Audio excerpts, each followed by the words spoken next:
Hello, welcome back to the reading of the poem of the Man God, written by Maria Valtorta, Volume 4, Chapter 426, Part 2, Parable of the Vineyard and of Free Will. Jesus begins his parable. When we had an animal body in the womb of our mother, God created a soul in heaven to make the future man in his likeness, and he infused it into the body which was forming in the womb. And man, when it was time for him to be born, was born with a soul, which up to the age of reason was like land left uncultivated by its master. But when man reached the age of reason, he began to reason and to tell good from evil. He then realized he had a vineyard to cultivate to his liking, and he became aware that he had a vine dresser in charge of his vineyard.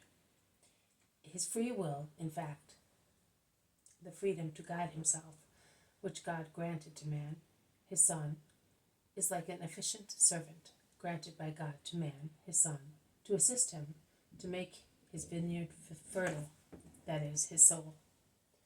If man did not have to work by himself to become rich, to build for himself an eternal future of supernatural prosperity, if he should have had to receive everything from God, what merit would he have in recreating himself in holiness, after Lucifer had corrupted the initial holiness given gratuitously by God to the first parents? It is already a great gift that the creatures who had fallen by inheritance of fault are granted by God the possibility to deserve a reward and become holy by being born again through their own will to the initial nature of perfect creatures, as the Creator had given to Adam and Eve and to their children, if the first parents had remained free from the original fault. Man who had fallen must become a chosen man through his free will. Now what happens to souls?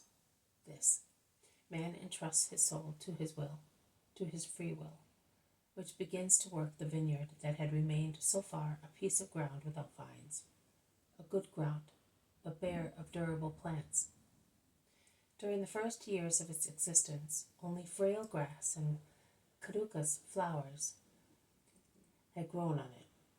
The instinctive goodness of a child who is good because he is an angel, still unaware of good and evil. You may ask, how long does he remain such? We generally say for the first 6 years. But in actual fact, there are precocious reasons, so that we have children who are responsible for their actions before the age of 6. There are children who are responsible for their actions also at 3, 4 years of age. And they are responsible because they know what is good and what is evil, and they freely want the former or the latter. The moment a child can tell a good action from a bad one, that child is responsible, not before. Thus, a fool, even if 100 years old, is irresponsible, but his guardians are responsible in his place, and they must lovingly watch over him, and his neighbor who may be damaged by the dull-witted or foolish fellow, so that he may not harm himself or other people.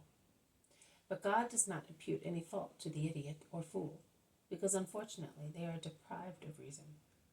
But we are talking of intelligent beings, sound in mind and body.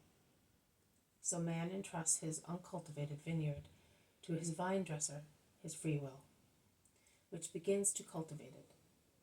The soul, that is the vineyard, has a voice and makes the free will hear it.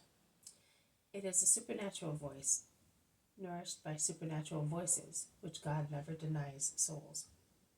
The voice of the guardian, those of the spirits sent by God, the voice of wisdom, those of the supernatural remembrances which every soul recollects, although man does not have a precise perception of them. And then the vineyard speaks to the free will in a kind and imploring voice, begging it to adorn it with good plants, to be active and wise, so that it may not become a wild, sterile, poisonous thicket of thorn bushes, where serpents and scorpions nest, Foxes have their earths, and martens and other evil quadrupeds their holes. Free will is not always a good cultivator. It does not always watch over the vineyard and defend it with an impassable hedge, that is, with firm goodwill, aiming at protecting the soul from robbers and parasites, from all harmful things, from strong winds, which might cause the little flowers of good resolutions to fall off when they have hardly begun to be desired. Oh, what a high, strong hedge is required around the heart to save it from evil. How one must watch to ensure that it is not forced, and that no one opens either large gaps through which dissipations may enter, or sly little openings at its base through which vipers creep in. The 7 capital vices.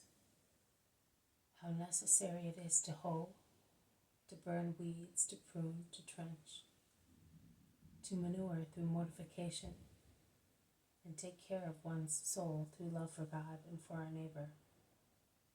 And it is necessary to watch with wide open, bright eyes, and mind wide awake, that the vine shoots, which appear to be good, do not turn out to be bad.